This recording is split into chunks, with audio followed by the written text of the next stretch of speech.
It was one of those evenings where the sky couldn't decide if it wanted to rain or just hang heavy with gray clouds. The air smelled like wet pavement and exhaust fumes, the kind of smell that sticks to your clothes if you stand outside too long.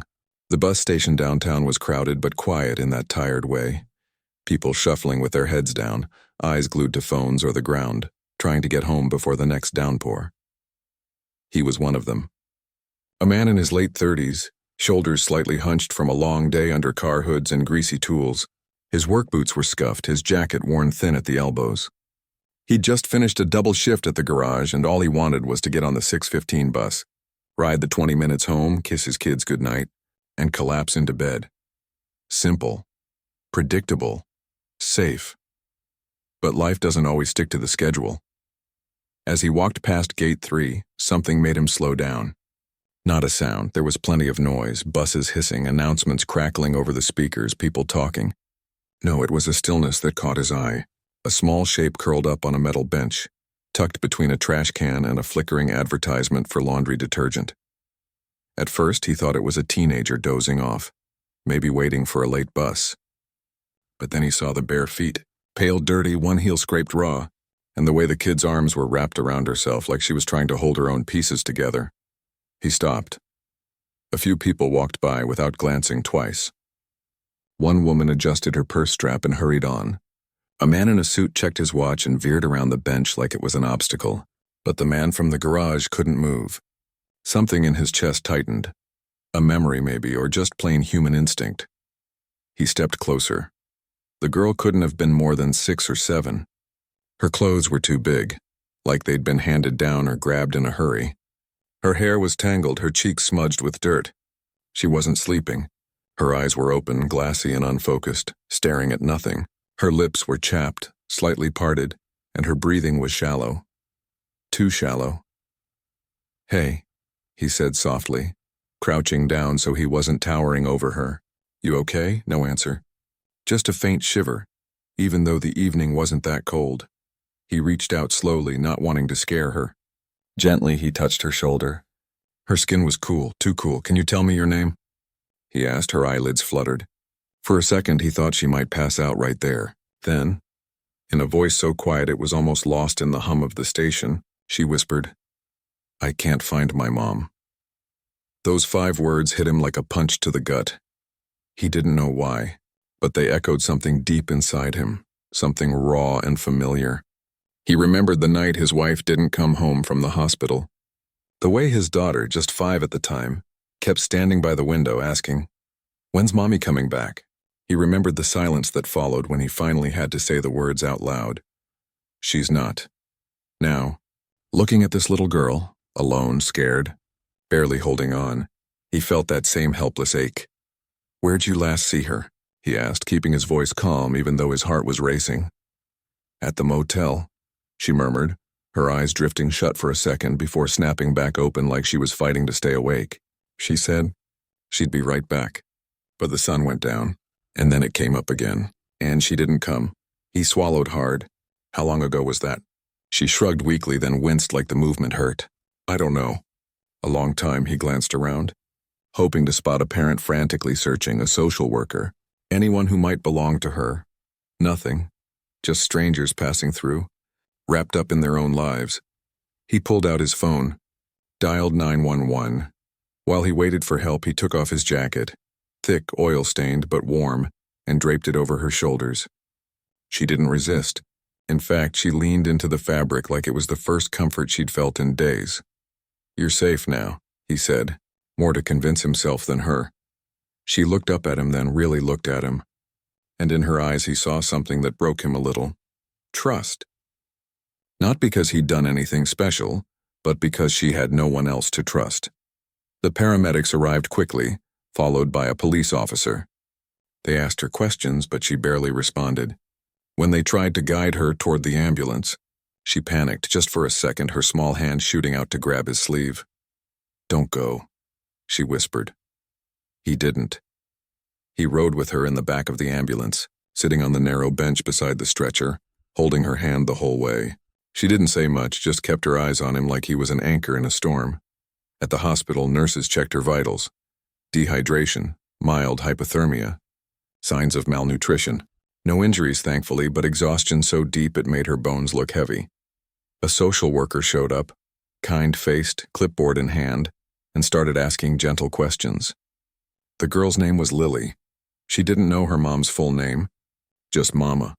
She didn't know their address, only that it was near the red sign with the broken O. She didn't know her birthday, but she knew her mom always made pancakes on Sundays. The man listened, his throat tight. This wasn't just a lost kid. This was a child who'd been left behind, maybe forgotten, maybe worse. Before he left the hospital, he gave the social worker his number. In case she asked for someone, he said, trying to sound casual, like it was no big deal. But it was. All the way home on the bus, now an hour late, he couldn't stop seeing her face, the way her fingers had trembled when she held his. The way she'd whispered, "I waited like she told me to." He got home past midnight. His kids were asleep, their backpacks still by the door, lunchboxes on the counter. He tiptoed past their rooms but paused outside his daughter's door. He opened it just a crack. She was curled up under her dinosaur blanket, one arm flung over her stuffed owl. He stood there for a long time, watching her breathe. Then he went to the kitchen, poured a glass of water, and sat at the table in the dark. He didn't turn on the light. He just sat, thinking about a little girl in a hospital bed who didn't know if her mom was ever coming back. And for the first time in years, he felt that old, familiar weight, not just grief, but responsibility. Not because he had to, but because he couldn't not. He didn't sleep much that night. Every time he closed his eyes, he saw her bare feet on the cold bus station floor. Heard her voice, "I can't find my mom." By morning, he knew he'd go back. Not because he was a hero, not because he had answers, but because someone had to show up. And maybe, just maybe, that someone was him. The next morning came too early, gray light seeping through the kitchen blinds like it wasn't sure it belonged there. He'd barely slept, just dozed off in the chair around 3 a.m., still in his work clothes, his neck stiff and his thoughts tangled. But the moment his alarm buzzed, he was up. Not because he had to be at the garage by 7, but because he needed to know. He called the hospital first. They told him the girl had been transferred to a temporary shelter under child services. No visitors allowed without approval. He asked for the caseworker's number. They gave it to him reluctantly, like he was asking for something he shouldn't.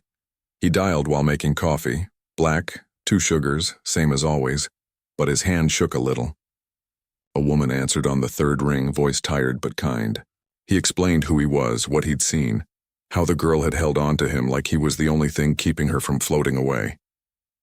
There was a pause. Then she said, "She asked about you." His breath caught. "She didn't say your name," the woman continued gently. "But last night, before bed, she kept saying, 'The man with the blue jacket.' Did he go home?" He closed his eyes. "Can I see her?" It took some convincing, paperwork, a background check, proof he wasn't some stranger with bad intentions. He understood. It was the system working the way it should. But it still felt like wading through mud when all he wanted was to walk through a door and sit with her for 5 minutes. By lunchtime, he got the okay for a supervised visit at the shelter, a small, clean house on the edge of town that looked more like someone's grandmother's home than a government facility. There were toys in the yard, a swing set with faded red seats and a porch light that stayed on all day. Inside, the air smelled like soup and crayons. A woman with silver-streaked hair and soft eyes greeted him at the door. "She's been waiting," she said simply, and led him down a hallway lined with children's drawings taped to the walls. And there she was, sitting cross-legged on a rug in the corner of a sunlit room, coloring with a stubby purple crayon. She looked up the second he stepped in. Her eyes widened. Then, without a word, she dropped the crayon and ran to him. He knelt just in time to catch her. She wrapped her arms around his neck so tight it hurt a little, her face buried in his shoulder.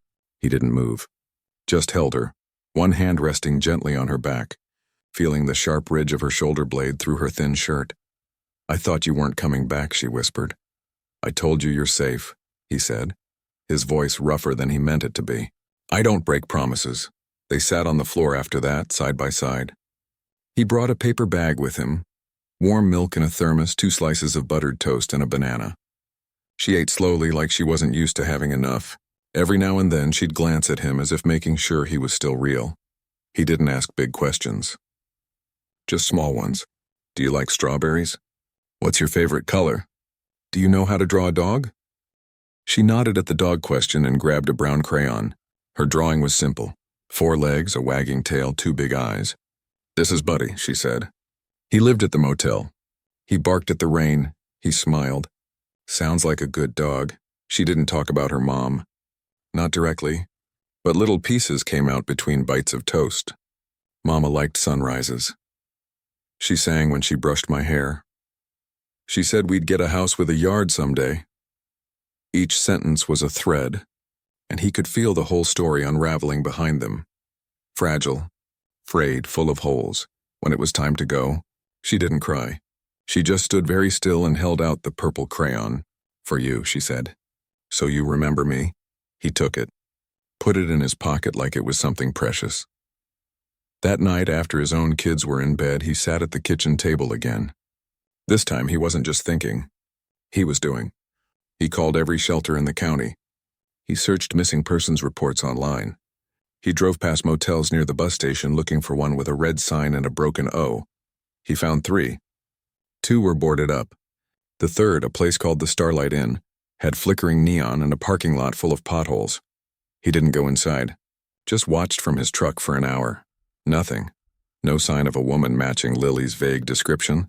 No police cars. No social workers. Just a flickering sign and silence. Back home, he dug out an old notebook, his wife's actually, and started writing everything down. Dates, places, names of people he'd spoken to. He wasn't a detective. He was just a guy who fixed cars and packed school lunches. But he couldn't shake the feeling that if he didn't look, no one would. A few days later, he got a call from the shelter. Lily had woken up screaming in the night, calling for her mom. She wouldn't calm down until they told her, "The man with the blue jacket is coming tomorrow." So he went, again and again.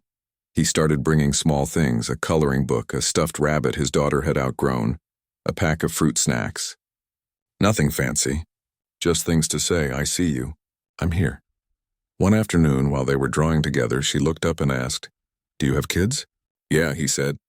2, a boy and a girl. "Do they miss their mom too?" He froze. The crayon in his hand snapped. He took a breath. "Yes," he said quietly. "Every day." She nodded like she understood, like she'd been carrying that same weight her whole life.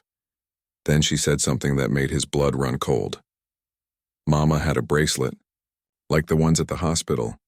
She wore it all the time. He hadn't noticed it before, but now he remembered. The faint glint of plastic on her wrist the night at the bus station. A hospital ID bracelet. Why would a healthy woman wear one? The next morning, he called the county hospital's records department. It took 3 calls and a lot of patience, but finally, someone confirmed it. A woman matching Lily's mom's description had been admitted 2 weeks ago. Found unconscious in an alley behind a convenience store. Overdose, critical condition. No ID, but she'd been wearing a hospital bracelet from a previous stay. Same name Lily had whispered once in her sleep. She was still alive. Barely. In a coma. No family listed. No emergency contacts. He sat in his truck in the garage parking lot for a long time after that call. Rain started tapping on the roof. He thought about driving to the hospital. But what would he say? "Hi, I'm the stranger watching over your daughter while you're unconscious." It felt wrong, intrusive, but it also felt necessary. He went to the shelter first, told the caseworker what he'd found. She listened, her face grim. "We had a report," she admitted. But with no legal tie confirmed and the mother unresponsive, "We couldn't place Lily with her, so she's alone," he said. "For now," the woman replied, "unless someone steps up." He didn't say anything. But something shifted inside him that day, like a door opening in a part of his heart he'd kept locked for years. That evening, he talked to his kids. Not about the legal stuff, not about comas or systems or custody, just about a little girl who needed a friend. His daughter immediately said, "Can she come over for dinner?" His son asked if she liked soccer. He smiled. Maybe soon. But that night, lying in bed, he knew it wasn't just about dinner or soccer. It was about showing up, not just for an hour, but for good. Not because it was easy, but because it was right. He thought about his wife. How she'd always opened their door to stray cats, lost neighbors, anyone who looked like they needed a warm meal. People don't need perfect, she used to say. They just need someone who stays. He hadn't been able to stay for her at the end. But maybe, just maybe, he could stay for this little girl. And so the next morning he called a lawyer he knew from church. Not to adopt, not yet.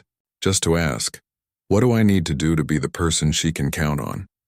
The answer was long, complicated, full of forms and home visits and questions about income and space and stability.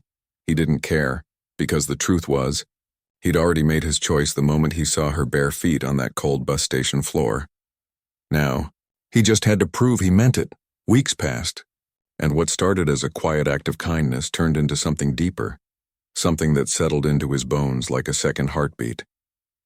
He visited Lily almost every other day, sometimes after work, sometimes on his lunch break, always with a small gift, a new pack of crayons, a book about stars, a hair clip shaped like a butterfly. She'd light up the second he walked in, not with wild excitement, but with a quiet relief, like she'd been holding her breath and could finally let it go. They didn't talk much about the past at first. Instead, they built a little world together in that sunlit room at the shelter, drawing pictures, playing simple card games, sharing stories about silly things, the time his son tried to feed their goldfish cereal, the way Lily once saw a squirrel wearing what looked like a tiny hat made of leaves.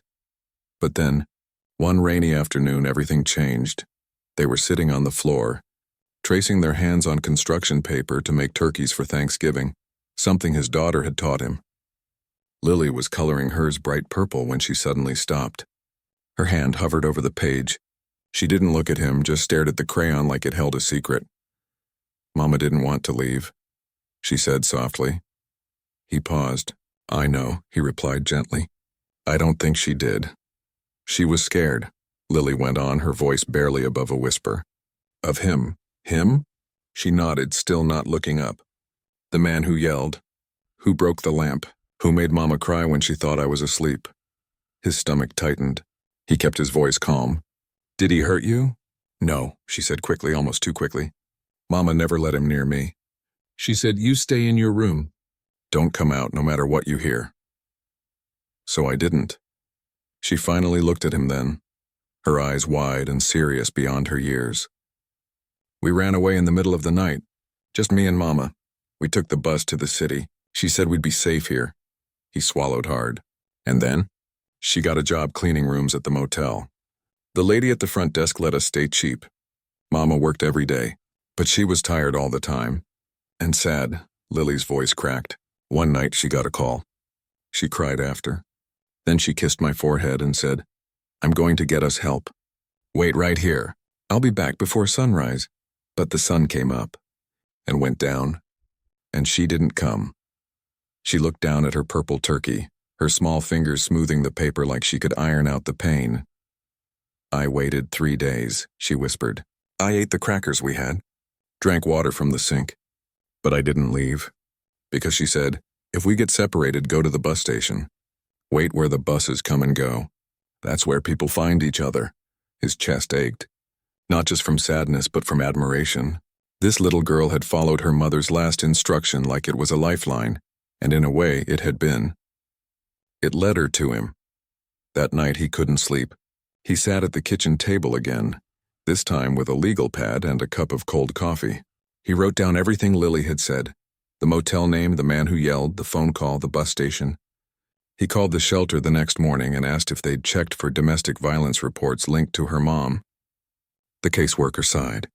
"We tried, but without a full name or ID, it's like searching for a shadow." So he became the searcher. He went back to the Starlight Inn, the motel with the flickering red sign. This time he didn't just watch from his truck. He walked in wearing his cleanest shirt and trying to look like someone who belonged. The woman at the front desk had tired eyes, and a name tag that read Dolores. He didn't mention Lily. Just said he was looking for someone who might have stayed there a few weeks. Back, a woman with long brown hair, always in a hurry, maybe working odd jobs. Dolores narrowed her eyes. "You a cop?" "No," he said, "just a friend." She studied him for a long moment, then leaned forward. She left in an ambulance, she said quietly. Middle of the night, crying. Said she couldn't breathe. I called 911. They took her to County General. Did she say anything before she left? Dolores hesitated. She asked me to watch her little girl. Just for an hour. But when I knocked on their room the next morning, the girl was gone, his breath caught. You never reported her missing? I tried, Dolores said, her voice rising. But they said unless I was family, there wasn't much they could do. And I didn't even know the kid's real name, just Lily. Could have been a nickname. He thanked her and left, his mind racing. So Lily had waited. And when no one came, she'd done the only thing she knew how to do, follow her mother's words. He drove straight to the hospital. This time he didn't hesitate. He walked up to the front desk and gave the woman the name Lily had whispered once in her sleep, her mother's first name, paired with the date she was admitted. The nurse checked the system, then nodded slowly. ICU, room 412. But she's non-responsive. Visitors are limited. I'm not family, he said, but I'm watching over her daughter. The nurse looked at him for a long moment. Then she picked up the phone. 10 minutes later, he was standing outside a hospital room, heart pounding like he was about to meet a ghost. A doctor met him in the hall, middle-aged, gentle voice, tired eyes. She's been in a medically induced coma since admission, the doctor explained. Severe complications from opioid toxicity. We've stabilized her, but brain activity is minimal. Recovery isn't guaranteed, he nodded, throat tight. Why are you here? The doctor asked, not unkindly. Because her daughter thinks she's coming back, he said simply. And I don't want her to be wrong. The doctor sighed. Come in, just for a few minutes. The room was quiet except for the steady beep of machines. The woman in the bed looked small, fragile like a bird with a broken wing. Her hair was clean, her hands resting on the blanket.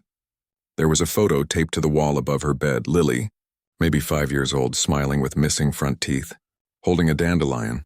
He stood by the bed, not touching, just looking.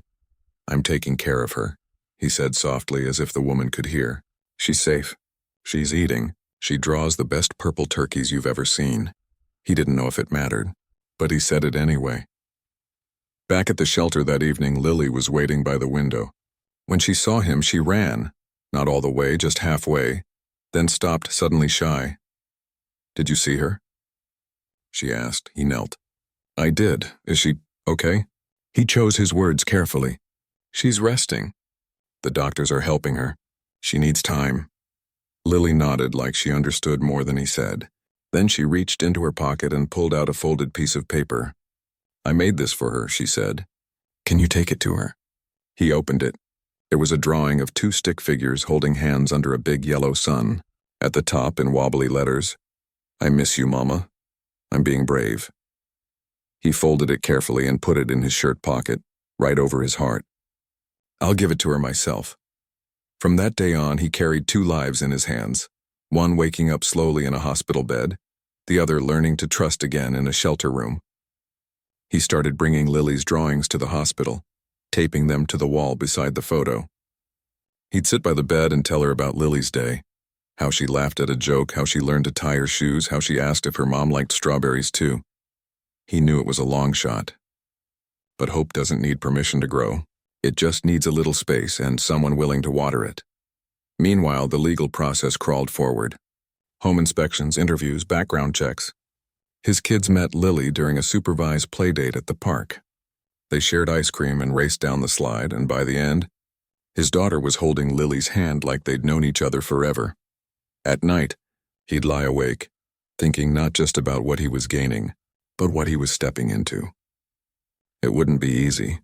There'd be nightmares, doctor's appointments, questions with no answers, days when Lily would cry for a mother who might never wake up. But then he'd remember her voice at the bus station. I can't find my mom. And he'd remember his own kids, safe in their beds because someone had stayed. So he kept going, not as a hero, not as a savior, just as a person who believed that love isn't about blood, it's about showing up, again and again, even when it's hard. And in that quiet, stubborn act of showing up, something new began to grow. Not just for Lily, but for all of them. The days started to blur together, work, visits, paperwork. Bedtime stories read over the phone when he couldn't make it in person. His bank account was thinner than it had been in years. He'd picked up an extra weekend job cleaning equipment at a warehouse just to cover the cost of gas, new shoes for Lily, and the fees for the legal process that seemed to stretch on forever. But he didn't complain. Not out loud anyway, because every time he felt tired or overwhelmed, he'd remember the way Lily looked at him now, not with fear, but with something close to peace still. Reality kept knocking. One evening, after tucking his own kids into bed, he sat at the kitchen table with a stack of papers from the foster care agency, questions about income, living space references, emergency plans. One section asked, "Why do you want to become this child's guardian?" He stared at it for a long time. He wanted to write, "Because she has no one else." But that felt too heavy. So he wrote, "Because she deserves a home where someone stays." The next morning, a social worker came to inspect his house. She walked through each room slowly, checking smoke detectors, counting beds, asking about school districts and neighborhood safety. His kids sat quietly on the couch, unusually still, like they knew this visit mattered more than most. After she left, his daughter tugged his sleeve. "Is Lily going to live with us?" He knelt so he was eye level with her. "I hope so. But it's not just up to me. The court has to say yes. What if they say no?" He didn't have a good answer, so he told the truth. "Then we'll keep trying, because she's worth it." A few days later, he got a call from the hospital. Lily's mom had shown slight improvement. Her fingers had moved on their own, and she'd opened her eyes for a few seconds. It wasn't a miracle, but it was something. He went to see her that night alone. The room was quiet, the machines humming softly. He placed Lily's latest drawing on the bedside table, a rainbow with the words, "I love you," in big, careful letters. "I brought your girl a new coat today," he said quietly, standing by the bed. "It's yellow. She says it makes her feel like sunshine." He paused. "She asks about you every day." Not in a sad way, just like she's holding you in her heart while she learns to walk without you. He didn't know if she heard him, but he kept talking anyway. Back at the shelter, Lily was coloring when he arrived. She looked up, and before he could say anything, she asked, "Did she wake up?" He sat beside her. "Not all the way, but she's trying." Lily nodded slowly, then went back to her drawing, but her hand trembled just a little. That night, he lay awake again, staring at the ceiling. He thought about his wife, how she'd always said their home was meant to be full not just of people, but of love that spilled over. He missed her every single day, but he also knew she'd want him to do this. She'd want him to open the door wider, even if it scared him. The hardest part wasn't the money or the paperwork. It was the fear, deep down, that he wasn't enough. That he'd fail Lily the way the world had already failed her. What if he couldn't give her everything she needed? What if her mom woke up and wanted her back and he had to let go? What if he got too attached and it all fell apart? But then he'd remember her hand in his at the bus station, the way she whispered, "Don't go," and he'd know. He couldn't walk away even if he tried. One Saturday, the shelter allowed Lily to visit his house for a few hours. It was supposed to be a trial integration, part of the approval process. His kids were bursting with excitement. They'd cleaned their rooms, picked flowers from the yard, and made a welcome sign out of construction paper. When Lily stepped inside, she froze in the doorway. She didn't cry or run. She just stood there, looking around like she'd never seen a real home before. "It's okay," his daughter said gently, taking her hand. "You can sit anywhere." They spent the afternoon in the backyard. His son showed Lily how to kick a soccer ball. His daughter taught her how to braid grass. They ate peanut butter sandwiches and drank lemonade from mismatched cups. At one point, Lily sat on the porch swing watching the others play, and he sat beside her. "You like it here?" he asked. She nodded. "It's quiet," she said. "Not like the motel." He didn't ask what she meant. He already knew. Before she left, she hugged each of his kids tightly. Then she turned to him. "Can I come back?" she asked. "Every weekend," he promised. That night, as he washed the dishes, his daughter came into the kitchen. "Dad," she said, "if Lily lives with us, does that make her my sister?" He turned off the faucet and dried his hands. "Only if you want her to be." "I do," she said without hesitation. He hugged her, and for the first time in a long time, he felt something shift inside him. Not just hope, but belonging. This wasn't just about saving someone. It was about building something new together. The legal process moved slowly, but it moved. He attended parenting classes, met with counselors, answered endless questions about his past, his habits, his intentions. He didn't mind. Every form signed, every meeting attended, felt like another brick in the foundation of a home he was building for her. Then came the hardest moment. The social worker sat him down one afternoon and said gently, "We need to talk about permanency." He knew what that meant. If her mother doesn't regain full capacity within the next few months, she explained, the court may terminate parental rights. That would open the path for adoption. He felt like the air had been sucked out of the room. But she's getting better, isn't she? Some signs are encouraging, the woman said. But recovery from this kind of trauma is uncertain. And even if she wakes up fully, she may not be able to care for a child for a long time, if ever. He sat in silence for a long time. Then he asked, "What does Lily think?" She doesn't know the details. But she's starting to ask questions like, "Will I always live here? Or is this my home now?" He nodded. "Then I'll do whatever it takes to make sure the answer is yes." Not because he wanted to replace her mother, but because someone had to be the steady ground beneath her feet. That evening, he drove to the hospital again. He didn't bring a drawing this time. He brought a photo, one he'd taken that afternoon of Lily laughing on the swing, her yellow coat bright against the gray sky. He placed it beside the bed. "She's happy," he said softly. "And she's safe. That's what you wanted, isn't it?" He didn't expect an answer, but as he turned to leave, he thought, just for a second, that he saw her fingers twitch. Maybe it was his imagination. Or maybe it was her way of saying thank you. Either way, he walked out of that hospital with his heart heavier but his resolve stronger. Because now it wasn't just about helping a lost girl. It was about becoming her home. And that was a promise worth every sleepless night, every extra shift, every doubt he'd ever had. He went home, kissed his kids goodnight, and sat at the kitchen table once more. Not with paperwork this time, but with a piece of yellow construction paper. He drew a house with 4 windows, a big tree, and 3 stick figures holding hands under a smiling sun. At the bottom, he wrote in careful letters, "Welcome home." He didn't know when the day would come, but he was ready to wait for it. And when it did, he'd be there, arms open, heart wide, ready to say the words he'd already decided on. "You belong here." The morning of the court date dawned clear and quiet, the kind of spring day that feels like a fresh start. Birds chirped outside the window and sunlight spilled across the kitchen floor in warm patches. He'd been up since 5, not because he was nervous, though he was, but because he wanted everything to be just right. He laid out Lily's clothes the night before, a yellow dress with tiny white flowers, the same color as the coat she'd worn on her first visit to their house. She'd smiled when she saw it. "Like sunshine," she'd said, and that was enough. Now, as he tied his tie in the mirror, something he hadn't done since his wife's funeral, he caught his own reflection and paused. There were new lines around his eyes, more gray in his hair, but something else too. A quiet steadiness he hadn't felt in years. Not because everything was perfect, but because he'd chosen to stand in the right place at the right time, and stayed. At the shelter, Lily was waiting by the door, her hair neatly braided, hands clasped in front of her like she was holding on to courage. When she saw him, she didn't run. She just walked over and slipped her hand into his. No words, just trust. The courthouse was smaller than he expected.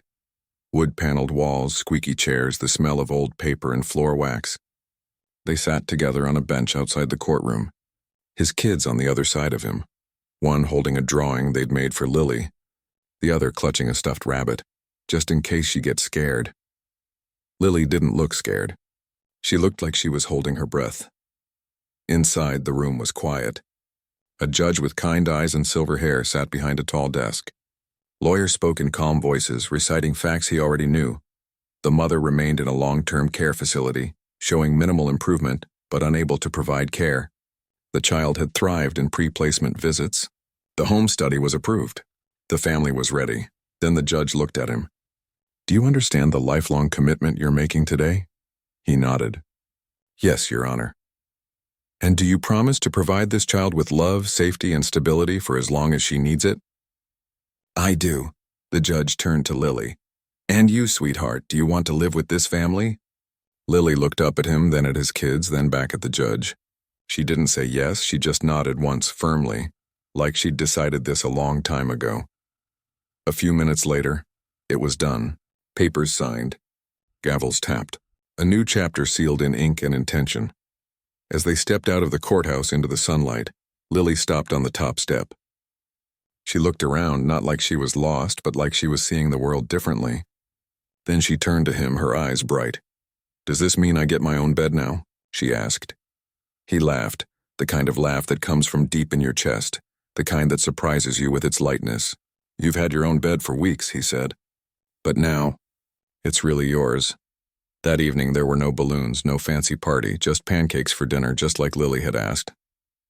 They ate at the kitchen table, syrup dripping onto plates, laughter bubbling up over spilled milk and silly jokes. His son did a terrible impression of their dog. His daughter taught Lily how to flip a pancake without dropping it. She failed twice, then nailed it on the third try. And for the first time, the table felt full in a way it hadn't since his wife was gone. Not just with people, but with joy that didn't have to tiptoe around grief. Later, as he tucked Lily into her new bed, the one with the blue quilt and the nightlight shaped like a moon, she reached for his hand. "Do you think Mom would be happy I'm safe?" she asked, her voice soft but steady. He sat on the edge of the bed looking at her, at the girl who'd collapsed on a cold bench barefoot and alone, and now slept in a room filled with drawings, stuffed animals, and the quiet hum of a home that loved her. "I think she'd be so proud of you," he said, "not just because you're safe, but because you kept hoping. Even when it was hard." Lily smiled a little. "She told me to be brave." "You are," he said. "Braver than most grown-ups I know." He kissed her forehead and stood to leave, but she whispered, "Will you check on me later?"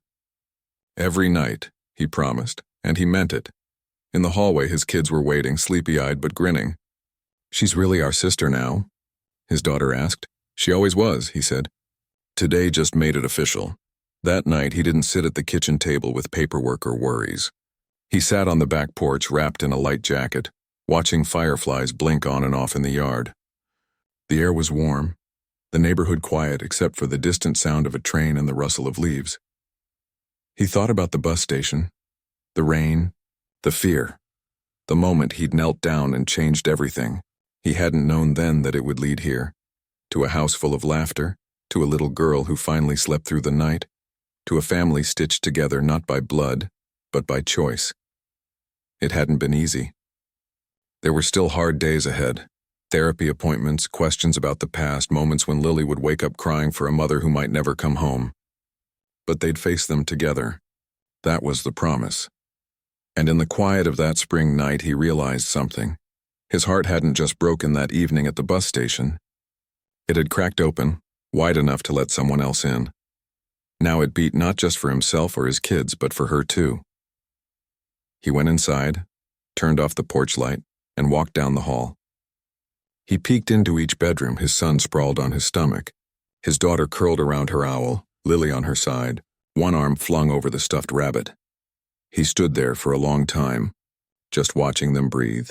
Then he went to his own room, not to sleep right away, but to open the top drawer of his dresser. Inside, beneath folded shirts, was a small box. He took it out and opened it. Inside lay his wedding ring, and beside it the purple crayon Lily had given him that first day at the shelter. He didn't wear the ring anymore, but he kept it close. And now he placed the crayon beside it, not as a reminder of loss, but of what came after. Because sometimes, the deepest healing begins with a single act of showing up. And sometimes, the most beautiful families are the ones you find when you least expect them. On a rainy evening, at a bus station in the space between "I can't find my mom" and "you're safe now."